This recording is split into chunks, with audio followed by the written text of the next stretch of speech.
c'est Guy Carlier. Bonjour Guy. Bonjour Guy. Bonjour Cécile, bonjour Patrick, bonjour à tous. Bon, j'avoue quand même que je ne sais pas où on va ce matin. Vous allez nous parler de quoi ?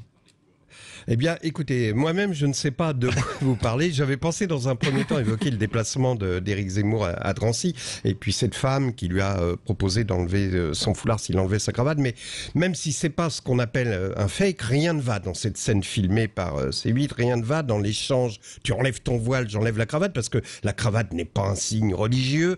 Rien ne va non plus dans l'aisance impudique avec laquelle la dame enlève son foulard. Je ne sais pas si vous avez déjà vu une musulmane faire ça en pleine rue, et c'est là j'ai renoncé à développer ce sujet, parce que si on commence à tirer ce fil, la pelote qu'on va dérouler m'aurait entraîné dans une chronique angoissante sur un sujet extrêmement sensible, au relent même de guerre civile, ce qui est contraire, Patrick, au cahier des charges que vous m'avez donné, à savoir être une bouffée d'air frais et d'optimisme au cœur de la matinale. Alors, je vais revenir sur mon voyage en TGV le week-end dernier, dont j'ai parlé hier matin, car figurez-vous qu'arrivé à destination, je suis allé déjeuner dans un restaurant franchisé, une sorte de cafétéria qui s'appelle Cœur de Blé. Et oui, j'ai une vie passionnante. C'est vrai. Cœur de Blé, je me suis dit, ça doit être sympa. C'est vrai, ça fait penser à une boulangerie de Pagnol, un petit boulanger à l'ancienne, qui se lève à 3h du matin pour pétrir la pâte des croissants, et chaque fois qu'il ouvre la porte ça sent bon. pour y glisser une... Oh, la ricorée, ça va. Laissez-moi faire ma chronique. Bon, chaque fois qu'il ouvre la porte du four pour y glisser une grille remplie de baguettes tradition, la chaleur infernale qui en sort fait couler des rigoles de sueur sur les traces de farine clownesque qui griment son visage. Voilà. Oui, je sais, Cécile, la phrase est belle. Vous êtes romantique, ça compense le côté bourru, un peu frustre de votre partenaire. Tu m'étonnes.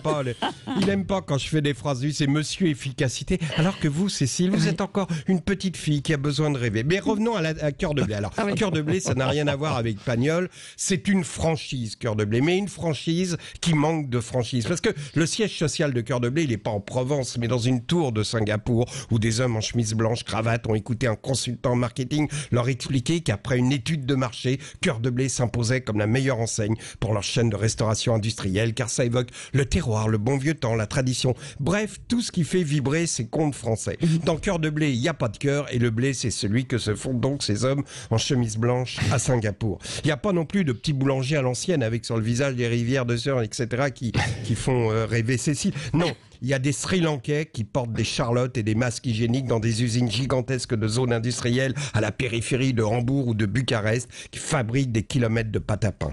Je vous l'ai dit, les franchises manquent singulièrement de franchises. Elles portent des noms qui nous émeuvent, qui nous rattachent à notre passé, à un premier baiser, à nos enfants. Ils sont très forts, ils en ont trouvé des bien efficaces, comme la Micaline. Ça, c'est la même chose. La Micaline, on imagine la boulangère à la peau laiteuse, dont on aperçoit les seins lourds quand elle se penche pour pétrir la pâte. Mais non, il n'y a pas de boulangère au sein. Il y a un Anglais obèse dans une usine aseptisée de la zone industrielle de Birmingham. Remarque, lui aussi, il a de gros seins laiteux, aussi gros que la boulangère, mais il les cache sous une blouse blanche couvrant son maillot de West Ham, d'où son ventre déborde. Ben voilà, je pensais que c'était un thème léger, les franchises, mais je m'aperçois que finalement, il est tout aussi désespérant que le reste de l'actualité. Alors, pour respecter ce fameux cahier des charges que m'a fixé Patrick Roger, qui prévoit que la chronique reste optimiste et joyeuse, de façon à ce que l'auditeur commence sa journée dans un mood positif, pour effacer toutes les mauvaises odeurs de l'actualité, je vous propose de retrouver celle de l'enfance, de la colle blanche. Vous vous souvenez de la colle blanche, l'amande, voilà, la pâte à modeler, l'odeur de sueur et de barbe à papa des fêtes foraines, l'odeur rassurante des parquets cirés. Voilà, je suis en quelque sorte le Fébreze de la matinale. Bonne journée à tous. Mais le Fébreze, c'est pour les toilettes, non? Oui. Bah oui, ça sent mauvais. Et c'est un peu chimique en plus. Hein. Bon, donc, ça doit être fabriqué du côté de Singapour également. Allez, bonne journée à tous. Merci Guy Carlier.